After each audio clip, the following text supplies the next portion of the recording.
गुंडोदा शिवजयंती आणि बसवजयंतीनिमित्त संघर्ष ग्रुपकडून दरवर्षी भव्य अशा मिरवणुकीचं आणि कार्यक्रमांचं आयोजन करण्यात येतं. यावर्षी आपण काय काय नियोजन केलं आहे? गेली 25 वर्ष संघर्ष ग्रुपच्या माध्यमातून शिवजयंती व बसवजयंती उत्सव अतिशय मोठ्या प्रमाणात व दिमाखात गडिंग्लज शहरामध्ये तसेच कोल्हापूर जिल्ह्यामध्ये सर्वात मोठी शिवजयंती संघर्ष ग्रुपची केली जाते. या मिरवणुकीमध्ये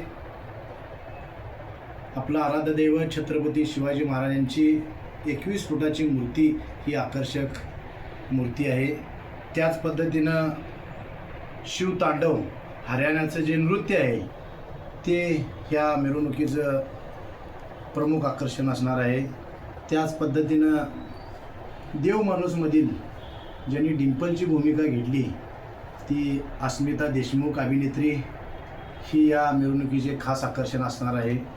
त्याच पद्धतीनं पारंपरिक वाद्य त्यामध्ये हलगी असेल, लेझिम पथक असेल, त्याच पद्धतीनं बँजो असतील, त्याच पद्धतीनं विजापूर येथील लहान मुलांच्यासाठी बाहुलीचं नृत्य, त्याच पद्धतीनं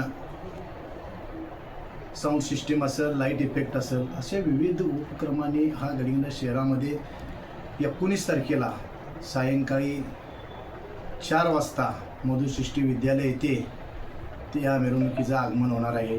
माझी गडिंग्लज शहरातील, गडिंग्लज तालुक्यातील सर्व मायबाप जनतेला विनंती आहे की या मिरवणुकीमध्ये मोठ्या संख्येने सर्वजण सहभागी व्हावे. या मिरवणुकीचं उद्घाटन कोणाच्या हस्ते होईल?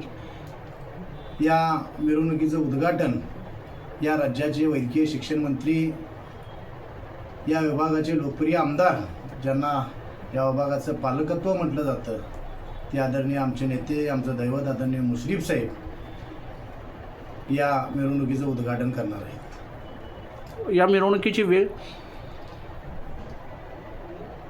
मिरवणूक सायंकाळी 4 वाजता मधुसृष्टी विद्यालय, संकेश्वर रोड, रिलायन्स पेट्रोल पंपाजवळ इथून मिरवणुकीला सुरुवात होणार आहे. गडिंग्लज शहरातील नागरिकांना काय आवाहन कराल? गडिंग्लज शहरातील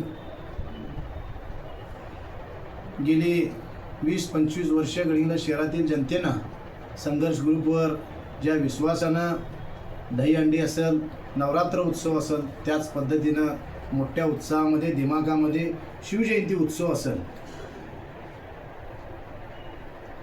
असं गडिंग्लज शहरातील मायबाप जनतेनं संघर्ष ग्रुप अतिशय मनापासून प्रेम केलेलं आहे.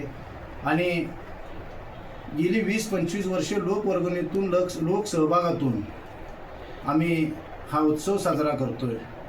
आणि माझी गडिंग्लज शहरातील व्यापारी वर्गाला, शेतकरी वर्गाला, तसेच माझ्या माता भगिनींना आणि मोठ्या संख्येने संघर्ष ग्रुपच्या पाठीमागं ज्यांनी आजपर्यंत भक्कमपणे पाठीशी राहिले ते माझ्या युवक बांधवांना सगळ्यांना मनापासून विनंती आहे की 19 तारखेला रविवार दिनांक सायंकाळी 4 वाजता मधुसृष्टी विद्यालय येथे त्या मिरवणुकीमध्ये सहभागी व्हावे ही मी मनापासून विनंती करतो.